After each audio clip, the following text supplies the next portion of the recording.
Hi everyone, welcome to the community classroom. Hoping everyone is well. This is Dr. Tracey McCarthy, psychologist, attorney, and educator. And what we're going to be talking about today is the map shell game. And we're going to be looking at issues related to playing around with and shifting names of people and places, as we've already started discussing. And we're going to look at this issue of renaming places and people based upon conquest, based upon deception, and based upon this issue of attempting to hide both the perpetrators of harms and the victims. And we're going to look at this in the context of West and Central West Africa and the transatlantic and other slave trades.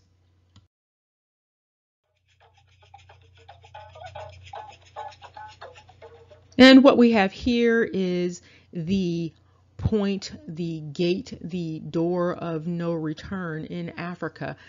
And I want to talk with you a bit about what it means to construct something and have it be a commemorative type of structure and have it named or have it identified as the gate or the door or the point of no return.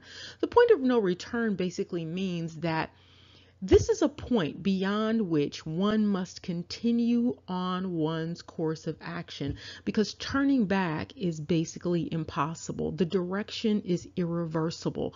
It means do not turn around. And so it's a very profound commemoration for any part of Africa, particularly what's known as the Slave Coast, to construct such a monument and to have that out there as a part of sort of this global understanding of commemorating the transatlantic slave trade.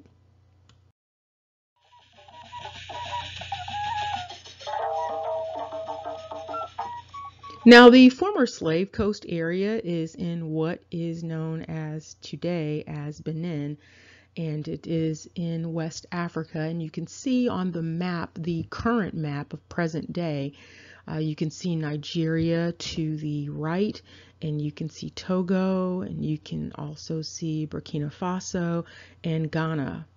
And so you can see all of this and what it looks like today based upon these various names that have been given to these locations and these people, oftentimes by people who were not the actual people. So it was the colonizers that gave them these names in some instances.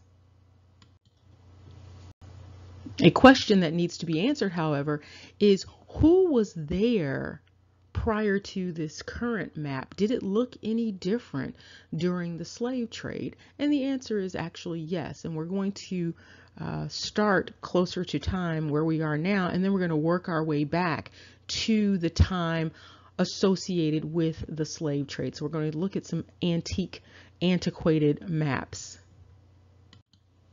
And so what you have here are basically the people that survived the trans-Saharan slave trade and the transatlantic slave trade. And so they are remaining in the space that they were in prior to all of this taking place. And so they are still located in Africa.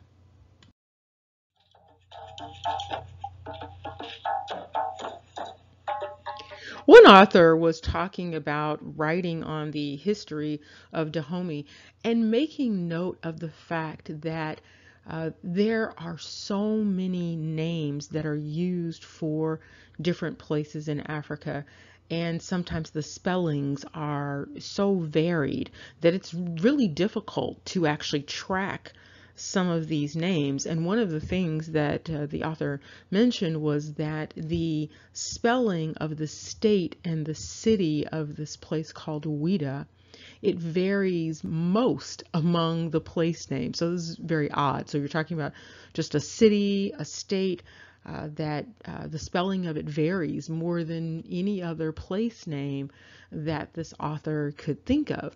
And the author went on to talk about some of these different spellings. And Ouida is spelled currently W-I-D-A. And again, she identifies Ouida as a town, a city, a state, an area in the area that is now known as Benin. And so she talks about these different spellings, and she claims that it is a corruption of a name, and it used to belong to people who spelled the word HWEDA. However, she mentioned that the Portuguese spell it yet another way, and that the French spell it yet another way. And there is some confusion about how the French and the Portuguese were spelling it, and sometimes mixing up who was spelling it what way. And so we're going to get into that when we look at these maps.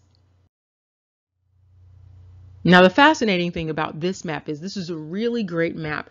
It's a nice size map. You can see the Sahara Desert. You can see Negro land, which we've talked about a little bit before. You can see Barbary.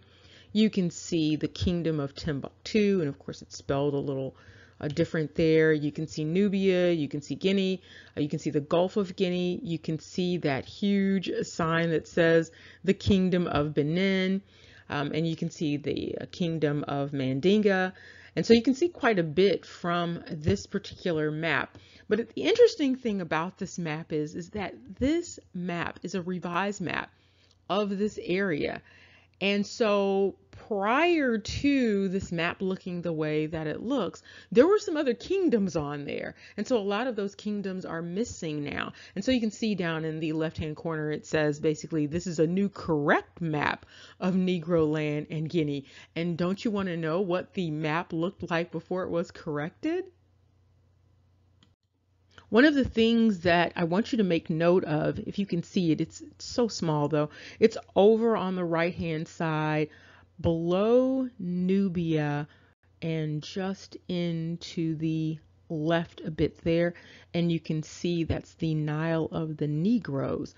And when you come over, you can then see Negro land. You can see Negro land is really large. It's bigger than Guinea, and it's takes up quite a bit of space in terms of the map. And Negro land really is in that desert area. So you can see the mountain ranges, and you can see the desert area. It's sort of like a buffer between Guinea and the actual Sahara Desert. Another important thing to make note of is when you look down where the Gulf of Guinea is, you will see you'll see the Grain Coast, and then you see the Tooth Coast, and you see the Gold Coast. And what is missing next to that, which used to be next to that, was what was known as the Slave Coast. But on the corrected map, there is no longer a Slave Coast.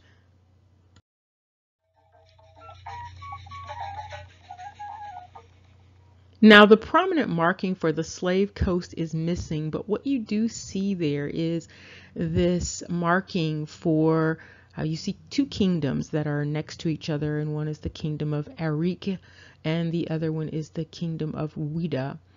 And so everything else pretty much looks the same with the exception of those kingdoms, but there are some kingdoms that are missing, and we're going to get into where those kingdoms are. And also, if you can look to the right a bit over there, you can also see Biafra. And so it's in an area that's a little different than what it is actually in now, but you can actually see that on the map, and it's right below Negro land there. And here you see another map with Guinea, and on this map you see the Slave Coast there again. However, what you see is you can see Ouida or Fida, depends on who's spelling this. You can see that little small sliver there under the title of the Slave Coast. And please make note of the fact that this is a map from 1729. And so you want to think about what was going on in 1729 in terms of the locations of places and the names that places were given.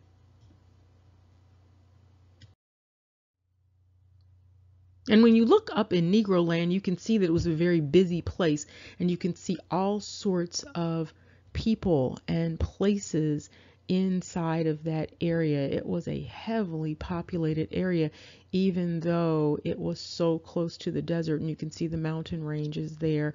There was a lot going on. You have Zamfara there. You have quite a bit of activity going on in Negro land. So there were lots of people there in Negro land at one point that are no longer there, presumably based upon the slave trade and the going into the interior of Africa, and that's the interior of Africa, going into the interior of Africa to procure individuals, entire kingdoms and tribes for enslavement. And so basically based upon, it's not just enslavement, you're talking about genocide. And so basically based upon the genocide of this entire area, they basically taken out this entire area and taken all of their land and taken all of the people. And so this entire landscape looks totally different now. And this, of course, is probably one of the reasons why the DNA matches are not there, because you wipe out all of those people and then you go to Africa and you look at the DNA of people in the Americas, and then you try to compare and contrast and find that single tribe that they might belong to. You're not going to find it if you've taken out the entire tribe. You've taken out the entire kingdom. And so all of the people are gone, basically. And so you'd really have to start testing the people against themselves. So it'd probably be better to check to see. I'm not advocating DNA testing, by the way, but if they were going to do something that was going to be a little bit more credible, you'd probably want to test the DNA in relation to the people in the Americas that were presumably brought over during the transatlantic slave trade. You also want to check the DNA of people who were a part of the trans-Saharan slave trade, the people that they sent east out of Africa. So everyone didn't go west out of Africa. Many people went east out of Africa. And so you want to do some comparing and contrasting with that DNA, because those are part of the people who were dispersed, and they were dispersed out of Africa far sooner than those that were dispersed out of Africa during the transatlantic slave trade. And so there are a lot of people who are just lost to history that went east. Africa has really participated in its own draining, its own brain drain, its own brain and brawn drain. And so it's just, an emptying out and just going in all sorts of directions. And it's part of the reason why Africa is hurting right now.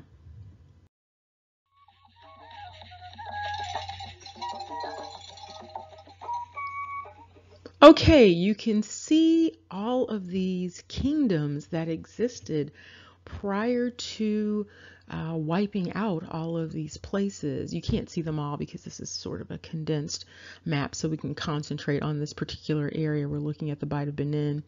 And what you see front and center there is what they have called Ouida, the Ouida slave coast, but up above that you see the Kingdom of Judah. And this is important for a number of reasons. One question is, why is something called the Kingdom of Judah sitting in the middle of Africa? And why is it variously known as Ouida? As you can see on here, the English, that E is for English, the English pronounce it Ouida with a W-H-I-D-A-H, and sometimes with a Y. The French, however, pronounced it J-U-D-A.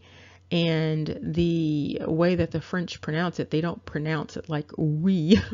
They actually have a word, we. They pronounce it Judah. And so it really is pronounced just the way it looks in terms of the name of that kingdom. Now you can imagine that there are a lot of narratives that will go along with this, because those of you who are familiar with the Bible, whether you're talking about the Old Testament or the New Testament, will perhaps recognize that name as being a biblical name. Now, sometimes people are very quick to dismiss the Bible, just sort of, dismiss it and say that it's, it's fake, it's not real, it's all of these different things to sort of discredit the historical narrative that is in there. However, again, as with other narratives, when you just throw something out and you just decide that you're not going to pay any attention to it, you're going to lose an opportunity to learn, and you're going to lose an opportunity to get closer to the truth in terms of history. There's also another kingdom, another group that's over there, and it's the Acon. And the Acon, that's also a biblical name. And so if you look back in the Hebrew, you can find Acon in the Hebrew in the Bible, and you also will find Judah.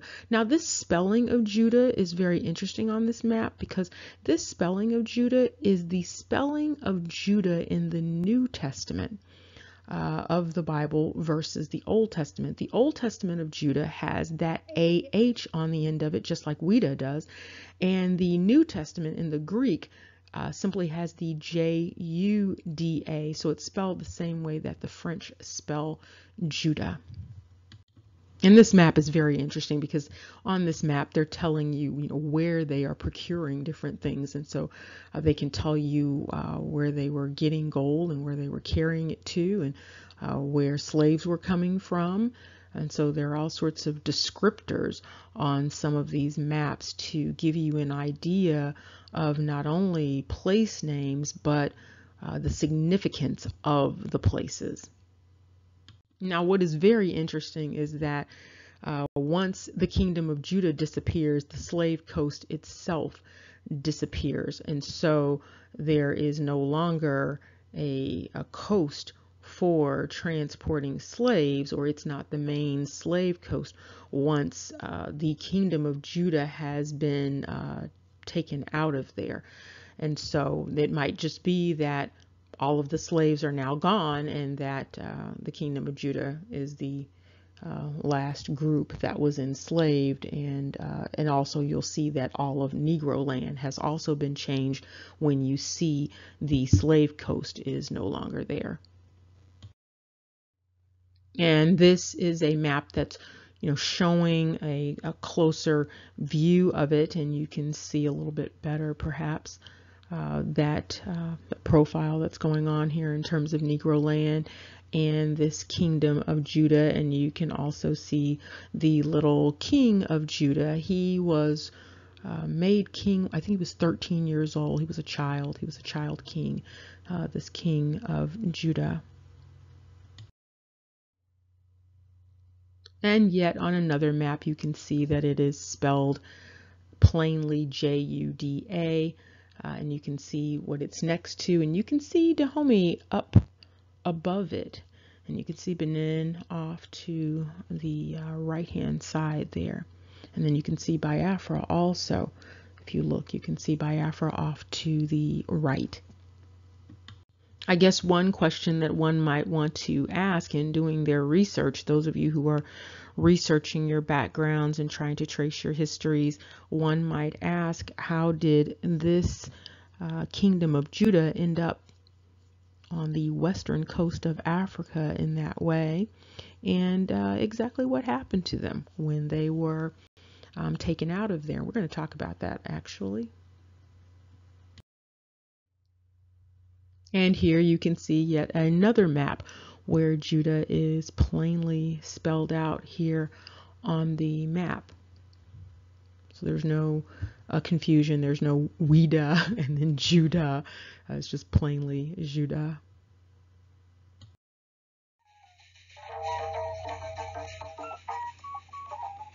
Now, what we do know is that where Judah used to be located is where Benin is located in present times. And it's very interesting because it is Benin who made the first overture in terms of apologizing for the transatlantic slave trade, and particularly apologizing to African Americans, Black Americans, Negro Americans, Brown Americans, making that overture and apologizing for the transatlantic slave trade. And it's kind of interesting because, of course, they are sitting on the land that belonged to the individuals who were enslaved. And again, we're going to talk a little bit more about that.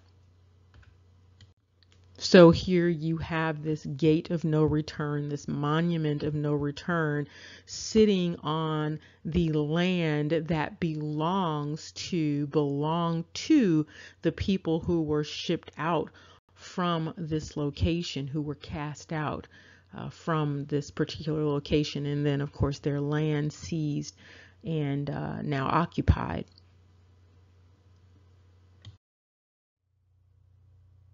And this is supposed to be a picture depicting the coronation of the child king of Judah. Actually, at this point, he would have been an adult. But this is supposed to be a depiction of that coronation. There's some question, however, there's some details about this picture that call into question the extent to which this is an authentic depiction of the coronation of the child king of Judah, or whether or not this is a depiction of the takeover of Judah/Weda, because there are some little nuances about the picture that suggest there might have been something else going on other than the actual king of Judah being crowned or going through the coronation. And if you're wondering what some of those things are, some of the nuances are, the little pyramid shape, the cone shape in the middle with the snake. And then if you'll notice, the person who is being crowned, if you will, has an umbrella overhead. And so those are signifiers of something that may not be indicative of Judah, the original Judah, and a crowning and a coronation. It may be indicative of crowning as a part of the takeover.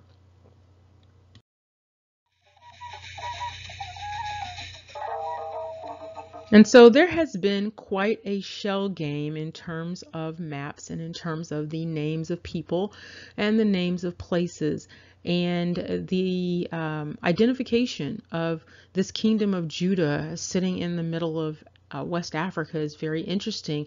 The king's name, the child king's name, his name was Hafan, or it's also spelled in the alternative Hufan. And so it would be the king, that would be his name, and it would also be, when you talk about a kingdom and you talk about the royal family, it's the house of. And so the members of the household, the members of the court, would be named after this particular monarch. And so he was born in 1695, and then he was deposed in 1727. And he was crowned in 1708. And so he was indeed a baby, a child, an adolescent when he was crowned. We will talk a bit more in a subsequent video about the issues that came about once he was deposed. The family, royal family, and the kingdom basically went into exile. Again, we'll talk a little bit more about that, and there continued to be fighting with those who were in exile trying to reclaim their land, and eventually they were exiled. Many were massacred. It was a total genocide, and then the remaining individuals were sacrificed, and then many were sent into slavery. And one of the things that happened during this exile is that some of the people who were in exile were actually trying to offer themselves into slavery with the neighbors because they didn't have food to eat. And so they were offering themselves into slavery so that they could at least get food and provisions. And one of the interesting things is that it was to no avail, because in some instances no one was willing to, if you will, buy them. And so it's a very interesting dynamic. And one of the things that has been noted is that you can look for some of these families of deposed kings, deposed monarchs. You can look for their family names in history. And one of the things that you'll find if you start to look for Hefan or Hufan, and you're trying to find where these exiled family members are, you're not going to find very many of them. There are very few of these individuals. It's unclear whether or not they even know that this is a part of the namesake. This is a part of their legacy. Some of the individuals, which might stand to reason, they are in Louisiana, and some are in Washington. There are a few in Virginia, in Ontario, and London and Scotland, and also Texas. And so, they are spread out, but there are very few of them. So if you know of someone with that name, this might help them in terms of doing some of the tracing to kind of figure out where their ancestors came from, and what it means for their family in terms of tracing their identity. Again, remember that not everyone has the same historical narrative. Some people were here in the United States, in the Americas, and they've been here for basically for forever for them. Some people moved between the Americas. Some people came over from Europe. Some people came over from Africa. And if you are thinking about those tectonic plates, some people were just simply here. And so hopefully this information is going to trigger some thinking for many of you as you continue on your projects and you continue to try to understand this idea of reparations and how reparations is a multifaceted dynamic, and it is something that has issues that are not just in the United States, but there are some issues that are related to Africa. And when you're talking about reclaiming land, you have an issue of people who are in Benin right now sitting on land that doesn't matter whether you got the land from conquest or how you got the land. In terms of ancestral land, that's not their they are not the true landowners of that ancestral land, and it belongs to people who have been deposed and exiled and enslaved. And you might also find some connections. Those who came from islands that were French colonized islands, it's possible that those entities would also be able to more readily trace their heritage to that area. And so Martinique and people who are in Louisiana, Trinidad and Tobago. So there are a lot of different ways that you can do some of this tracing, and it should be pretty interesting. And whatever you do, remember, knowledge is power. Take care and see you soon.